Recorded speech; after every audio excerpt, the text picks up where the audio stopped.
Nadakpan sa mga pulis ang 75 anyos nga aborsyonista ug duha ka mga kauban niini sa usa ka inn sa North Reclamation Area ning Dakbayan sa Subo. Sayran ta ang update sa maong kaso sa live report ni Alan Domingo. Alan?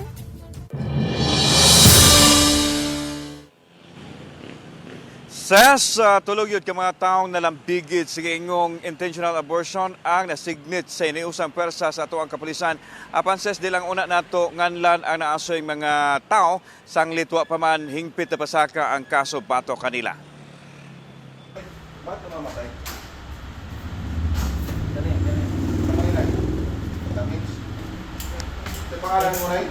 Wa na makapalag ang lula na sakpan sa aktong mihimo og abortion o ang suway nga pagkuha sa bata sa sabakan sa inahan. Nahitabo ang operasyon sulod sa usa ka lawak sa usa ka inn sa Dakbayan sa Sugbo. Apil sa nasakpan ang lalaking kakonsabo sa tiguang o nagsilbing middleman sa abortion operation ug ang driver sa motor nga ilang gisakyan. Alas 12 ganinang udto gihimo ang entrapment operation sa hiniusang pwersa sa kapulisan. Gipangunayan mismo sa kadaguan sa PRO7 o Cebu City Police Office ang operasyon patok sa giingong aborsyonista. Kini ang mga ebidensya nakuha sa atong mga otoridad nga gigamit sa pagpalaglag sa mga bata nga nasa bakan sa mga kliyente nining nadakpan nga mga alleged abortionist. Lakip sa nakuha ang mga nakariyang tablitas nga ipainom sa mga inahan nga gustong ipakuha ang ilang gisabak. Mga nakariyang kagamitan sa paglugit sa puya ug ang buy-bust money. Tungod usab sa pagkakaplag sa duha ngadto sa tulo ka fetos sa lungsod sa Diluan ni adtong nakalabayng semana ni mando ang PRO7 ug lahom nga investigasyon gamit ang cyber patrolling. Dinhi na nila nakita ang social media page diin nagtanyag og abortion service ug daling mihimo og transaksyon gamit ang ilang pusher client. Saan itong tatlong ito ay sangkot sa kanilang ginagawang abortion, no? Ang ating operation na ito ay offshoot nung June 13 incident sa Liluan kung saan may na-recover na dalawang fetus doon na itinapon, no? Dahil doon ay nagkasatayo ng malawakang operation dito sa Region 7 upang hanapin at habulin ang mga taong involved dito sa illegal na pag-abort ng bata. Ginugang ni Brigadier General Maranan nga dako ang posibilidad nga adunay koneksyon ang nakitaan nga fetus sa Liluan ug sa mga suspek nga padayon nilang giimbestigahan.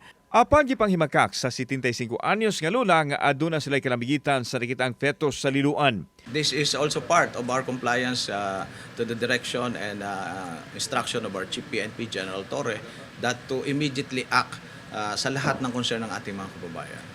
Apan giangko nini nga nalambigit siya sa abortion sulod sa usa ka tuig. 5,000 ramatod pa ang iyahang madawat matag kliyente nga niabot na sa 15 ka mga inahan. Unsa man wa ka magbasol karon sa imong gihimo? Nagbasol jud pero madagon ko tas kaloy sa pagilak-hilakan kag hangyo ba. Katabang gid sila kay lisod sa way kapakaos lang anak. Pero wa ka maluoy sa bata nga imong gilaglag.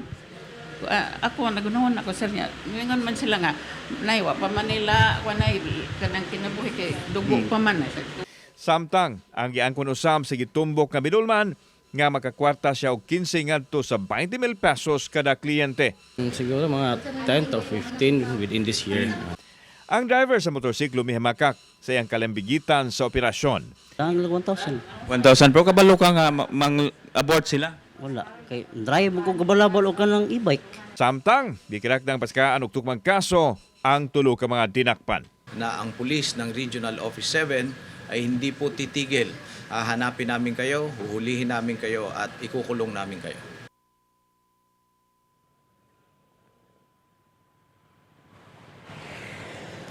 Ses, nanawagan ato mga otoridad nga sa ato mga kaigsunan kung dunay masayran nga inaning operasyon nga mo report sa ilahang buhatan aron ila dayon nga maaksyonan. Ses.